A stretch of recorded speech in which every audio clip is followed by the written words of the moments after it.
Geno Auriemma is anxious to see how UConn women's basketball's front court handles test in the Bahamas. Geno Auriemma has always been a fan of Thanksgiving week tournaments. Not only does he leave with a better understanding of what his UConn women's basketball team can do, but he gets in peaceful relaxation time on warm, sunny beaches. For the Huskies' 7-day trip to the Bahamas this week, the Huskies head coach brought Bob Woodward's new book, War, for some light beach reading. Yeah, real light, Auriemma said sarcastically before grinning. The Huskies are in the Caribbean for the third time in the last 4 years.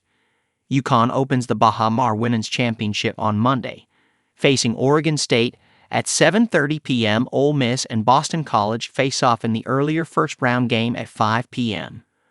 The losing teams will meet in the consolation game at 5 p.m. on Wednesday, with the winning teams advancing to the championship game at 7:30 p.m. also on Wednesday. With the Beavers boasting 3 players 6'5" and taller, Auriemma is excited to see how his team steps up, especially his young front court. "We've been doing these for a long time now, and usually when we leave here we have a pretty decent sense of what we got," the Huskies head coach said Sunday evening after the team's practice. "There's a lot of distractions here. Obviously, they have to treat it like it's the pros. We came down here for a reason to do what we need to do to try to win games. And at the same time, we're not back home doing the same old, same old. We're in a beautiful place that you can enjoy, but playing-wise, we've come down here and left with a feeling. It's a pretty good indicator of what you are and what you can be."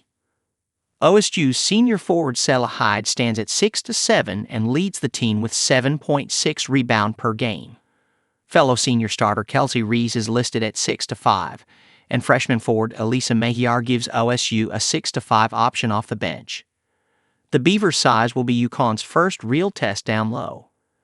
The 6'3" Ice Brady is the Huskies' only big with a year of experience under her belt.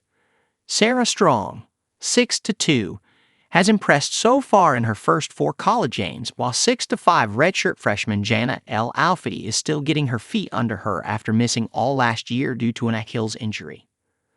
"Some of the bigger teams in the country were going to face somewhat of a disadvantage," said Auriemma, who became college basketball's all-time winningest coach last week. "So, we have to hope that we can turn that around at the other end of the floor and make it a little bit more difficult for those big guys to guard our guys. They're big, and there's nothing you can do about it. We've got our hands full.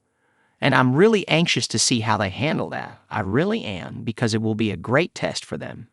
It will be a great test for them because mentally, they're going to be challenged, not just physically. They're going to have to be smart about it." The Huskies' front court currently consists of just 3 players as they wait for Ayanna Patterson's return from a shoulder injury. Patterson was seen Sunday playing on the scout team during the Huskies' practice. Auriemma said this weekend was Patterson's first true practice playing with contact. That likely leaves UConn with 11 available players for the second straight game following the return of star guard Adzi Fudd from a November 2023 knee injury. Fudd immediately spreads out UConn's offense with her sharp shooting ability and, more importantly, provides another veteran on the floor to help direct the Huskies' 5 newcomers. "Azzi can bring some stability to that other group when she's in there," Auriemma said. "Like right now, Caitlin Chen does a really good job. She's not a freshman, but she's played for a long time.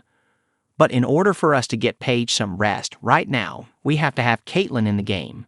That's not great for Caitlin or Paige, because if I take Caitlin out, I put Paige back in. So having Azzi in gives me an opportunity to kind of disperse the minutes a little bit." Monday will be UConn's 3rd ever meeting with the Beavers after last facing them in the 2026 Final Four. However, this OSU squad looks much different than years past due to the impact of the Pac-12's dissolvement.